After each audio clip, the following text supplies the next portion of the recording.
Quelle est donc la vie idéale? Quelle est donc la relation idéale? Quel est donc l'équilibre financier idéal?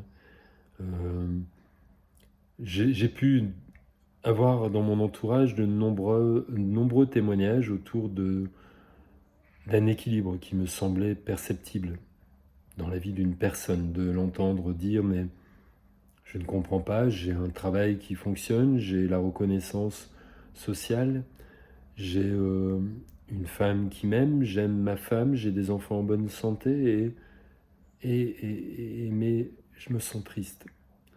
Mais je me sens lourd et angoissé ou je me sens dépressif». Comme si au fond de moi, je ressentais quelque chose qui n'était pas en adéquation avec ma vie. C'est à ce stade de notre prise de conscience que l'on se rend compte que nous filons tantôt et même très souvent accrochés à notre histoire du passé dans un mouvement qui est d'atteindre un objectif étroitement lié à ce que l'on attendait de nous. Et puis une fois qu'on atteint cet objectif, de se rendre compte qu'on a suivi un tracé bien délimité, bien éclairé de toutes parts, qui finalement est un contenant qui ne nous appartient pas. C'est ainsi qu'on peut des fois rentrer dans un cadre d'une relation qui rentre dans les normes. On pourrait être dans un métier qu'un père aurait pu attendre de nous. On pourrait se confondre dans la masse pour être accepté, être aimé au maximum et de se rendre compte que l'oublié de l'histoire, c'est moi, c'est vous. Qu'il faille à un moment donné, pour retrouver cette forme équilibrée de la relation à nous, de devoir faire aussi un ménage.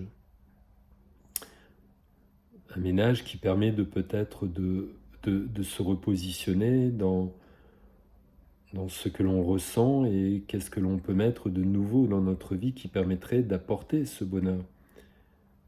Là où les choses deviennent compliquées, c'est de comprendre que, assujetti à une idée, à formater une vie conforme à cette idée, on a amené également un monde particulier qui est conforme à cette idée, un environnement amical, un environnement amoureux, une vie sociable, une vie professionnelle, tout s'est fixé à cette idée. Donc lorsque l'on prend conscience d'une dérive de notre manière de faire et de prendre conscience qu'on est dans une vie qui ne nous convient pas forcément, d'apporter un changement apporte aussi de nombreuses peurs de perdre ce que l'on a amené dans notre vie, donc agglutiné au cours de nos années. La question se pose alors à ce stade de savoir si nous avons chacun le courage de remanier, refonder notre manière de penser, notre manière d'investir notre vie pour qu'elle soit davantage à l'écho de ce que l'on ressent. Et est-ce que l'on est chacun capable de s'évider d'un contenu existant au profit d'un inconnu? Sommes-nous capables de remettre en question notre relation de couple? Sommes-nous capables de remettre en question notre vie professionnelle? Sommes-nous capables tout bonnement de revenir dans une posture de reconnaissance de nos valeurs, de notre besoin? Et sommes-nous capables de le proclamer et de l'afficher, au risque bien sûr de déplaire et d'entendre un environnement insatisfait de nous voir changer de comportement?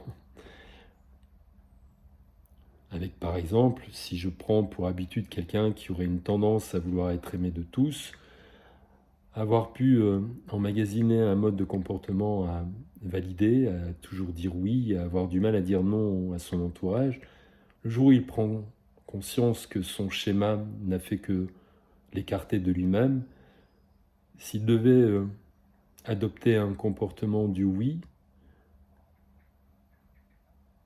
plutôt du non, au détriment du oui, quelles seraient les conséquences de sa vie? Quelles seraient les conséquences de son entourage qui a l'habitude de l'entendre dire oui à tout bout de champ, à toute proposition, à toute demande? Est-il capable d'assumer la réaction de l'autre par rapport à un comportement qui pourrait changer de son côté? Beaucoup de choses démontrent que nous pourrions rencontrer de fortes envies de changement et en parallèle de ressentir et d'entendre de fortes aussi résistances.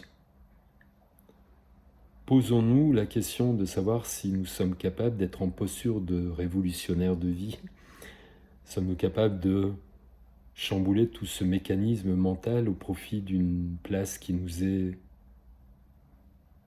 propice, une place qui nous attend finalement? Je vous remercie, à bientôt. Au revoir.